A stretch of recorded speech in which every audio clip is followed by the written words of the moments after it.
you're selling products called bubble gum, cotton candy, Captain Crunch. You're marketing to young people, and it's nicotine.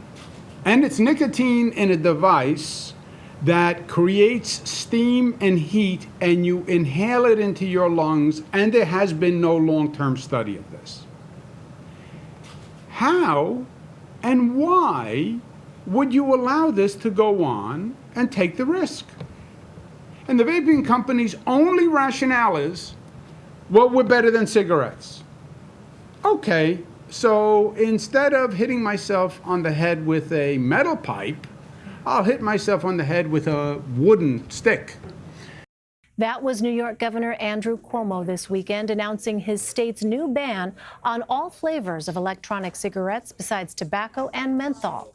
New York is now the first state in the nation to enact a ban on the sale of fruity flavors of vaping liquid that has become popular with children and teenagers.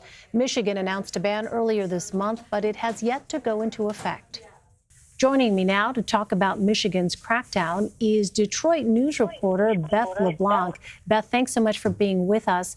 First of all, tell us about this executive order from Michigan's Governor Gretchen Whitmer. What exactly does it do? So earlier this month, Governor Gretchen Whitmer put in this executive order directing the Department of Health and Human Services in Michigan to develop emergency rules that would pull flavored vaping off of shelves in state stores. So it goes into effect as soon as the emergency rules are in place. It goes into effect 30 days later. Those emergency rules are not in effect yet in Michigan, so we're still waiting to hear when the department will come out with them. The only flavor that will be allowed in Michigan after this ban goes through is tobacco flavor. And how long, you report that Governor Whitmer took criticism from Republicans for her temporary ban on flavored vaping products earlier this month. But now that President Trump is in support of a vaping crackdown, what are Michigan Republicans there saying? Well, you know, there were a few Republican lawmakers who came out with pretty strong statements disagreeing with the governor when she came out with this ban.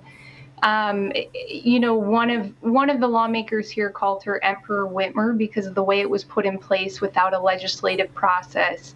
A few days later, when President Trump came out with similar orders for the federal Department of Health and Human Services, it put these legislators in a little bit of an odd spot, but you know, they stuck to what they said to be at the beginning. One of the lawmakers we talked to said, "Look, if I think the policy was wrong under Governor Whitmer, I'm also going to believe it's wrong under President Trump."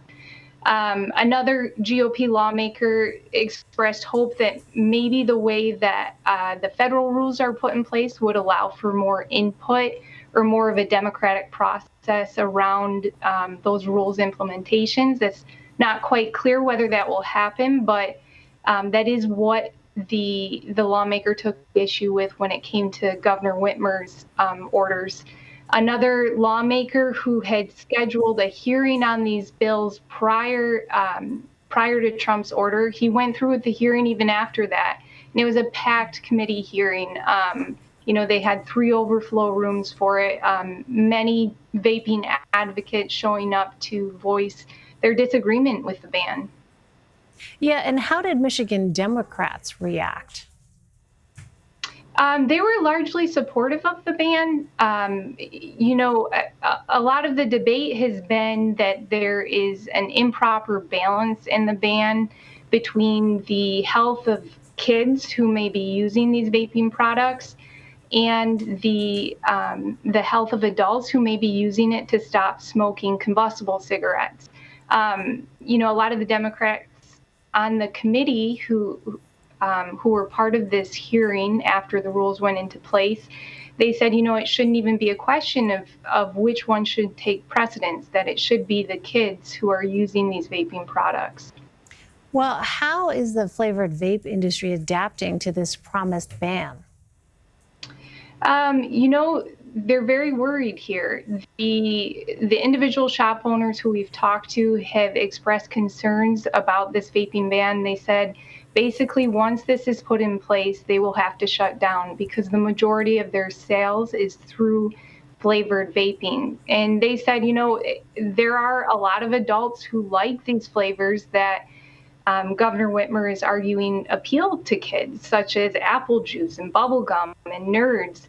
And they just don't understand why it's being put in place. And from the industry at large, we've heard a lot of concern about what this will mean for people who are quitting smoking, for the industry in general, and the option that it provides people in terms of a safer option than combustible cigarettes. All right, something that we will continue to follow. Beth LeBlanc. Beth, thank you very much. Appreciate it. Thanks for having me.